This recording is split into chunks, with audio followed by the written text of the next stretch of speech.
8 times. That's how many times the word grumble appears in today's first lesson from the book of Exodus. 8 times. The people have barely left Egypt, barely started their journey to the promised land, and already their voices rise, not in praise, not in thanksgiving, but in complaint. But who can blame them? They just experienced the grandeur of the parting of the Red Sea. The evil Pharaoh and his chariots have been swallowed up and vanquished by Yahweh's hand. Before that, they experienced the miracle of the Passover, when Egypt was plagued over and over. The people of Israel were spared. So the people following Moses now expected to arrive at the land flowing with milk and honey.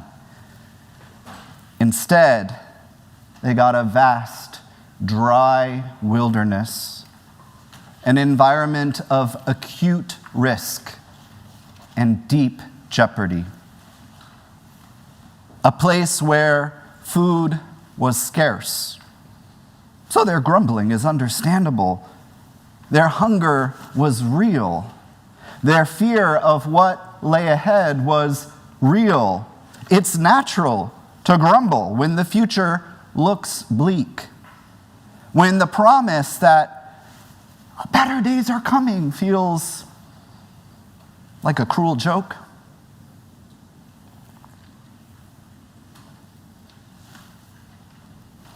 We know something about grumbling. Maybe you've caught yourself doing it this week. Maybe this morning. Maybe just before the service as you scanned your phone and read the headlines. There's so much to grumble about. Work, family, the world. About the fact that as a nation we are staring into the wilderness of the next 4 years. And it feels like it's already a Category 4 storm. How much more can we take? But grumbling is not just complaining. It's what happens when trust collapses, when hope dries up, when fear speaks louder than faith. We grumble because we don't know what else to do. Some Old Testament scholars suggest that ancient Israel at this point in the biblical story are like an adolescent child. Apologies to the teenagers present. They've been freed from their slavery, but they have no idea how to live as free people. They haven't learned to trust yet. They think of God solely as the purveyor of huge, dramatic interventions. They haven't learned how to see God at work in the ordinary, day to day. And I get that. As many of you know, my partner Alban and I became recently parents of 2 teenage sons. And we feel in good company here at St. Margaret's when I say so many of us know that raising teenagers is not for the faint of heart. One moment they trust you completely. The next they are certain you are trying to ruin their lives. They grumble. They test boundaries. They push back. Not because they don't love you, but because they're learning what it means to live in freedom, to make one's own choices, to trust that they will be okay even when life gets hard. Israel's doing the same thing here. God has delivered them from Egypt, but they haven't learned how to live as God's people. They don't know how to trust, and so they grumble. But here's what a closer reading of the story can help us see. Israel's grumbling is about more than their hunger. There's a crisis presenting itself at the surface, their hunger. But there's another crisis below that crisis, which is their trust. Picture a row of dominoes, each domino representing one crisis which topples over the next, which triggers the next, which triggers the next. The scarcity of food leads to hunger. Hunger creates anxiety. Anxiety leads to hoarding. Hoarding leads to distrust. The Israelites fear that there won't be enough, so they panic. They look back at Egypt with nostalgia. They would rather return to the certainty of slavery than risk trusting a future they can't make sense of. And don't we do the same? When we feel uncertain about our future, we hoard. We try to control what we can, so we buy all the toilet paper. We buy all the eggs. We stockpile our wealth. We rebalance our portfolios. We work ourselves to exhaustion because we don't trust that there will be enough. But what if God is trying to teach us something different? If ancient Israel is experiencing their time of adolescence, then God is playing the role of loving parent. And the parent's role is to provide, yes, but it's also to teach. And how do we teach if not by increasing boundaries, allowing mistakes? In today's passage, the first lesson God teaches Israel is where, or better, to whom to direct one's grumbling. Notice, at first, they grumble at Moses and Aaron, the leaders right in front of them, because it's easy to blame the institutions, the ones in charge, but Moses redirects them. Verse 8, your grumbling is not against us, but against the God of creation. Friends, this is a profound teaching for such a time as this.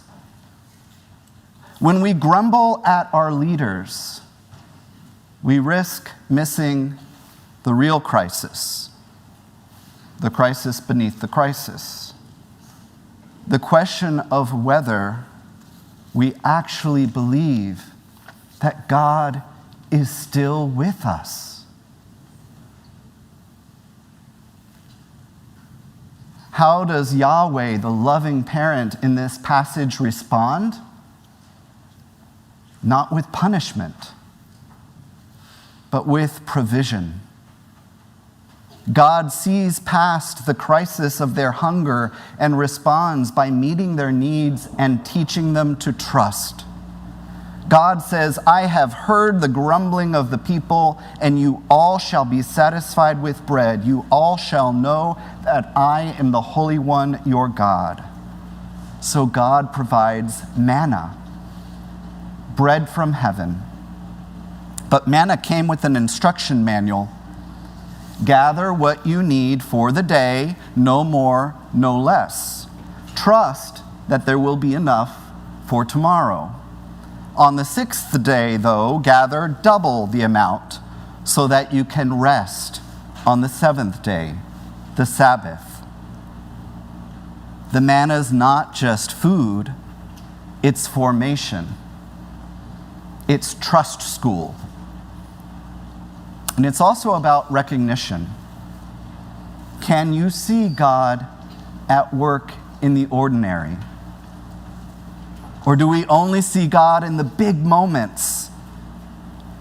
Do we recognize God's hand in the daily small acts, the daily gifts? How did Jesus teach us to pray? Give us this day our daily bread. Not give us excess, not even give us certainty, but give us just enough for today.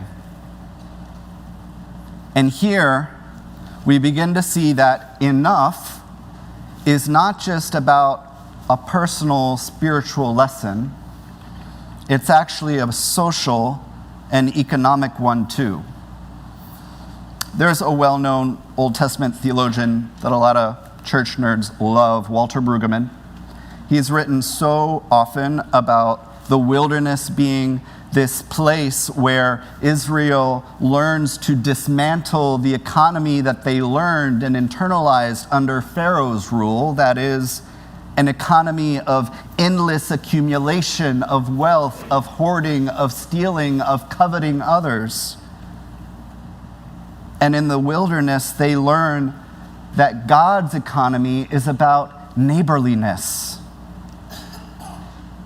Manna is not just about spiritual trust, it's about economic justice. Because in God's economy, no one has too much or too little. There's enough. But only when we stop hoarding, only when we resist the lie of scarcity, only when we receive with open hands, and only when we share. Enough is a challenge to all the pharaohs, and it's a challenge to us. And here's what makes this even more remarkable. All this happens before Mount Sinai, before the Ten Commandments, before the covenant is literally spelled out in stone. In other words, Israel doesn't yet have a law. They're not yet a nation. They're not bound by an ethical code, a religious calendar, or even a written sense of who they are, but God is already shaping their identity. God is forming them into people who live differently from those around them. That's where this story becomes so powerful for us, because it means that God's invitation to live by grace and neighborliness doesn't depend on us having all of our stuff together. It begins right here in the wilderness. It begins with bread. It begins with enough. God gives the gift of manna freely, but with that gift comes a question. What will you do with the gift? The story reminds us that God has a stake in how we respond. God cares about what we do with what we've been given, because grace is not permission to be passive. Grace calls us to responsibility, to stewardship, to solidarity. The Israelites are tested not with punishment, but with practice.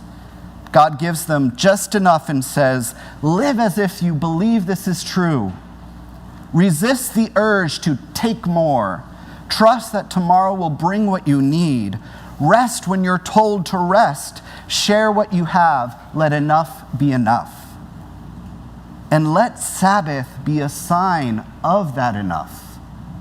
The invitation to stop, to rest, to remember your worth is not measured by your outputs, that you are not defined by your productivity, that your identity is not earned but already given. And just like the manna, the Sabbath is a gift they received before it became a law. The rhythm of work and rest, provision and trust, it's all meant to be received first as a grace. Before Sinai, before the rules, before religion, there was gift. There was manna. There was enough. And that gift is still being given. What will we do with it in this wilderness? We resist Pharaoh's voice in our heads that tell us to strive, to consume, to be afraid. And we listen instead with the voice of the one who gives us what we need. Not in excess, not always with utter certainty, but just enough. And we come to this table where God does it over and over again. Here, in the bread and the wine, we are fed. Here in this wilderness together, we are given just enough for today. Amen.